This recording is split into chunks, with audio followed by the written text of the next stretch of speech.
بسم اللہ الرحمن الرحیم محترم سامعین، یقیناً آپ لوگ خیروفیت کے ساتھ ہوں گے۔ آج جو ہے ایک بڑا عام موضوع اور بڑا ایک عام ٹاپک جو ہے ساجد خان دیوبندی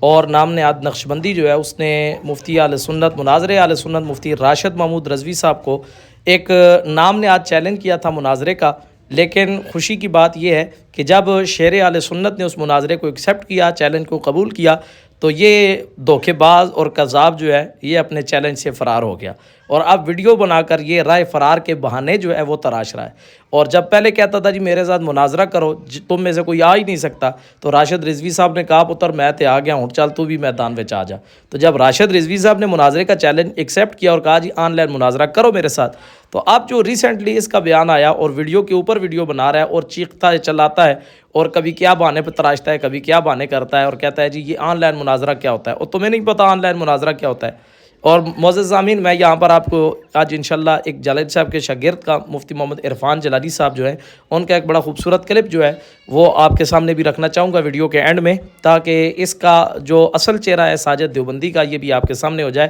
اور خود کو یہ جو نقشبندی کہہ کر لوگوں کو دھوکہ دینے کی کوشش کرتا ہے اس کا یہ پول بھی لوگوں کے سامنے کھل جائے، کیونکہ حقیقت میں نقشبندی ہو گئے، چشتی ہو گئے، صابری ہو گئے، یا جناب والا اس کے علاوہ سہروردی ہو گئے، قادری ہو گئے، یہ سارے سلسلے تو الحمدللہ اہل سنت کے ہیں، اور ہمارے نزدیک یہ دیوبند جو ہے یہ تو اہل سنت سے خارج ہے۔ تو ظاہر ہے جو اہل سنت سے خارج ہے وہ اہل سنت کی نسبت اور طریقت کے سلسلوں سے بھی جناب والا خارجی ہے۔ تو یہ لوگوں کو دھوکہ دینے کے لیے جناب والا اپنے نام کے ساتھ نقشبندی لکھتا ہے، لیکن حقیقت میں شاید نقشبند رحمۃ اللہ علیہ کے مشن سے اور ان کی نسبت سے اس بدبخت انسان کا، خسیس النفس انسان کا دور دور تک کوئی تعلق واسطہ نہیں ہے۔ میں یہ باتیں اس لیے کر رہا ہوں کہ یہ اعلیٰ حضرت فاضل بریلی کے بارے میں بڑے جناب والا اول فول بکتا ہے، اور ان کی شان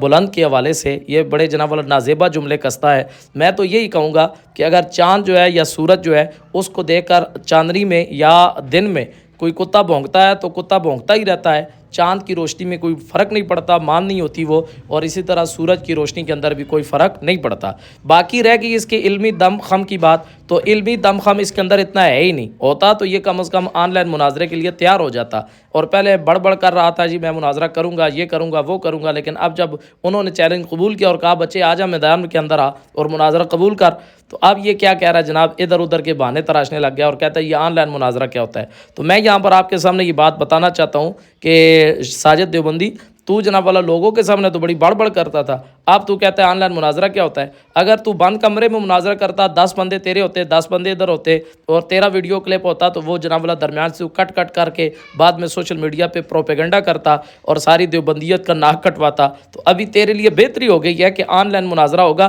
تو وہاں 10 بندے نہیں، 20 نہیں ہوں گے، وہاں لاکھوں لوگ جو ہے وہ تجھے آن لائن دیکھیں گے، اور اس مناظرے کی حقیقت اور اس کا احقاق حق جو ہے اور ابطال باطل جو ہے وہ لوگوں کے سامنے آ جائے گا۔ اور وہ جو مناظرہ جنگ مولانا اشرف سیالوی صاحب دامہ ظل العالی رحمۃ اللہ تعالیٰ علیہ نے تمہارے بڑے اکابر کے ساتھ کیا تھا اور تمہارے بڑے کو ناکو چنے چبوائے تھے، آج وہی دوبارہ جناب والا وہ مناظرہ جو ہے وہ تو چونکہ کتابی شکل میں موجود ہے، اس کی آڈیو ریکارڈنگ ہے، لیکن ویڈیو کا وہ دور نہیں تھا، ویڈیو اس وقت نہیں آ سکی، لیکن آج چونکہ ٹیکنالوجی کا دور ہے، آج آن لائن مناظرہ کر، آج تجھے بدوا جاگ گئی ہے وہ تیرے بڑوں کی جو تجھے لگی ہوئی ہے، اور تیرے منہ سے جناب والا اور نفاست کا جو خون نکل رہا ہے، تو اس وجہ سے تو بڑھ بڑھ کرتا ہے اور غلاظت بکتا ہے۔ آج جو تیرے ساتھ مناظرہ ہوگا مفتی راشد صاحب کا، تو تیری اصلیت جو ہے لوگوں کے سامنے آ جائے گی، اور پھر لوگوں کو پتہ چلے گا کہ یہ کیسے پھول نکالتا ہے اپنے منہ سے، اور اس کے اندر اس کی علمی حیثیت جو ہے وہ کتنی ہے۔ تو اس لیے تجھے آن لائن مناظرہ کرنے کے لیے تیار ہونا چاہیے تھا،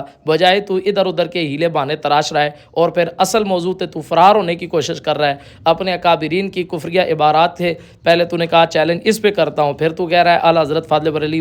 رحمۃ اللہ علیہ کہ میں جناب والا ایمان میں ان کا ختم کروں گا، تو کون ہوتا ہے؟ وہ تو عاشق رسول ہیں، ان کو اللہ نے شان عطا فرمائی ہے، ان کا تو لکھا ہوا سلام پوری دنیا کے اندر الحمدللہ ہر جمعے کو گونجتا ہے، پوری دنیا کے اندر پڑھا جا رہا ہے، تو تیری کیا اوقات ہے؟ اس کا مطلب تو اپنا خبث ظاہر کر کے اپنے اکابرین کو مزید عریاں کرنا چاہ رہا ہے، ان کی بے آبروئی کرنا چاہ رہا ہے، ان کو بے آبرو کرنا چاہ رہا ہے۔ تو اس لیے میں آپ کے سامنے محترم سامعین اس کی جو اصلیت ہے وہ رکھنے کے لیے مفتی اہل سنت مفتی عرفان جلالی دامہ ظل العالی ان کا ایک خوبصورت کلپ ہے جو انہوں نے اس کے بارے میں بیان کیا اور اس کے اکابرین کی جو اس کے بارے میں تعریفات تھی جو انہوں نے کی تھی وہ آپ کے سامنے رکھنا چاہوں گا. آپ یہ پوری ویڈیو دیکھیں گا, انشاءاللہ آپ کو بہت ہی زیادہ لطف آنے والا ہے. مزید اس کی خدمت جاری ہے. صفحہ نمبر 352 پر لکھا ہے بد تہذیبی کی تمام حدیں پار کر جاتے ہیں. جناب والا یہ بالکل حقیقت ہے. آپ اس کی ویڈیو دیکھیں, اتنی غلاظت بکتا ہے اور ایسے ایسے گندے الفاظ بولتا ہے کہ تہذیب نام کی کوئی چیز ہی نہیں ہوتی. اور یہی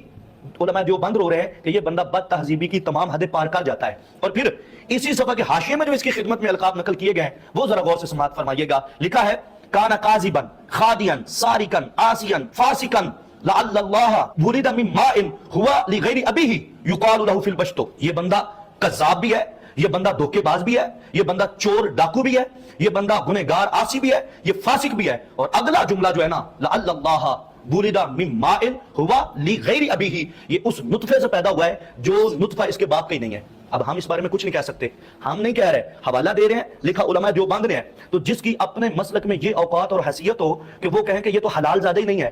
وہ بندہ علماء اہل سنت کو چیلنج کر رہا ہے. وہ حسام الحرمین کے بارے میں دن رات بکواسیات ارشاد فرما رہا ہے. وہ کہہ رہا ہے کہ مجھے مناظرہ کرنا ہے اور مناظرہ بھی بڑا زور کا آیا ہوا ہے اور کرنا بھی کنز العلماء سے ہے. یہ منہ اور مسور کی دال. اپنی حیثیت دیکھو, اپنی اوقات دیکھو. میں زیادہ بات کو لمبا نہیں کرتا, مزید اسی کتاب سے چند اقتباس پیش کرتا ہوں. اسی کتاب کے صفحہ نمبر 368 پہ لکھا ہوا ہے کہ یہ بندہ سستی شہرت کے لیے, پیسے کی خاطر اس طرح کی حرکتیں کرتا ہے, اور جو بھی کام کرتا ہے اس کے پیچھے کوئی خلوص نہیں ہوتا بلکہ پیسے کی لالچ ہوتی ہے, سستی شہرت ہوتی ہے اور تخریب کاری اور کذب بیانی اسی لیے کرتا ہے. تو آج یہ جو حسام الحرمین کے بارے میں اور اعلی حضرت کے بارے میں اور علماء اہل سنت کے بارے میں تخریب کاریاں کر رہا ہے اور بدبختیاں کر رہا ہے, تو اس کا مقصد وہی ہے صرف کہ علماء اہل سنت کی نظر میں آ جاؤں اور شہرت ہو جائے, چار پیسے بھی اکٹھے ہو جائیں گے. اور جو علماء دیوبند میرے بارے میں میری حقیقت کو بیان کرتے ہوئے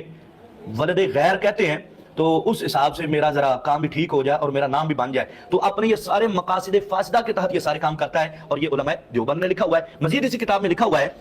گستاخی اور بے ادبی حضرت نقشبندی صاحب کی پرانی عادت ہے. جناب والا یہ جو بک بک کر کے بے ادبی والے الفاظ بول رہا ہے, گستاخیاں کر رہا ہے, اور ذرا بھی حیا شرم اس کو نہیں نہ آ رہی, اور منہ کا گند جو ہے وہ پھینک پھینک کے باہر ڈال رہا ہے, تو یہ اس کی پرانی عادت ہے بقول علماء دیوبند. تو جناب والا آپ کی خاطر تواضع آپ کے بڑوں نے, آپ کے اکابر نے, آپ کے علماء نے بہت ساری کار دی ہوئی ہے. ہمارے پلے کچھ بچا تو نہیں ہے کہ ہم آپ کی خدمت کریں, لیکن ہم پہلی ٹرم میں صرف اتنا کرتے ہیں کہ آپ کو وہ سنا دیتے ہیں چند, باقی پیچھے بہت کچھ پڑا ہوا ہے. اگر آپ کی طبیعت مبارک صاف نہ ہوئی تو انشاءاللہ وہ بھی پے در پہ ہم لے کے آئیں گے اور بتائیں گے آپ کی اوقات اور حیثیت کیا ہے. اسی کتاب کا ملاحظہ.